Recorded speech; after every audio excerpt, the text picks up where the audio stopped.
Hello everyone, welcome back to my cooking Lisa channel. তোমরা সবাই কেমন আছো? আশা করি তোমরা সবাই ভালোই আছো।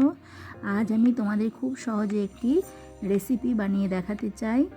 যদি এই রেসিপিটি খুব ভালো লেগে থাকে তো like, share and comment and subscribe করে পাশে থাকা বেল আইকনটি ক্লিক করে অল নোটিফিকেশান অন করে দিও। চলো ভিডিওটি শুরু করা যাক। প্রথমেই আমি এখানে উপকরণ হিসাবে নিয়ে নিয়েছি ভাজা মশলা করে রেখে দিয়েছি। এর লঙ্কা কুচি, আদা কুচি, রসুন কুচি, ধনেপাতা কুচি, টমেটো কুচি আর পেঁয়াজ কুচি আর ক্যাপসিকাম কুচি নিয়ে নিয়েছি। ভাজা মশলাটা আমি এখানে শুকনো লঙ্কা ভেজে নিয়েছি আর এখানে নিয়ে নিয়েছি জিরে ও ধনে গুঁড়ো। প্রথমে আমি এখানে একটি পাত্রে 1.5 কাপের মতো ময়দা নিয়ে নিয়েছি।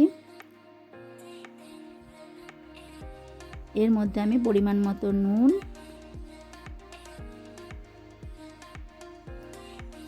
এখানে 1 চামচের মতো চিনি আর এখানে জল দিয়ে এটি আমি একটি ব্যাটার তৈরি করে নেব।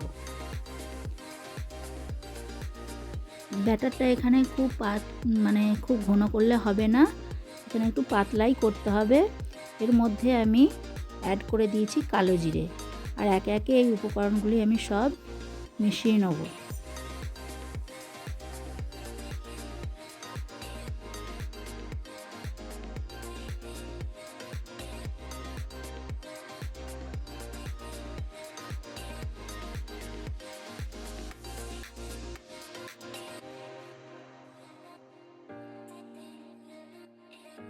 এখানে আমি সব উপকরণগুলো দিয়ে ভালোভাবে মিশিয়ে নিয়েছি। তাই এখানে আমি একটি তাওয়া গরম করতে দিয়েছি। বন্ধুরা, আমার এই তাওয়াটার মধ্যে আগে থেকে পরোটা করার জন্য এরকম অবস্থা হয়ে গেছে।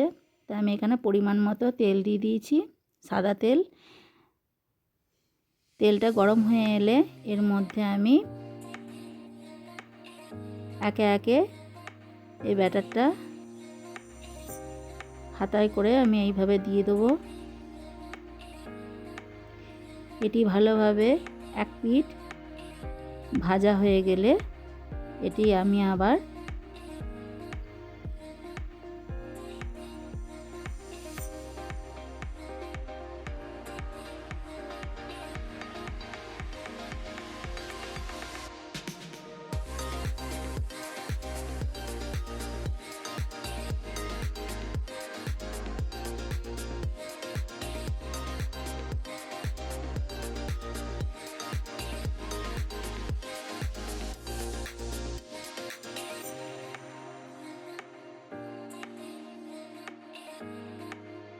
দেখতে পাচ্ছ ওপরটা কি সুন্দর লাল হয়ে এসছে। এইভাবে আমি একে একে সব পরোটাগুলো এইভাবে ভেজে নেব। আমি উল্টো পিঠটাও একইভাবে ভেজে নেব।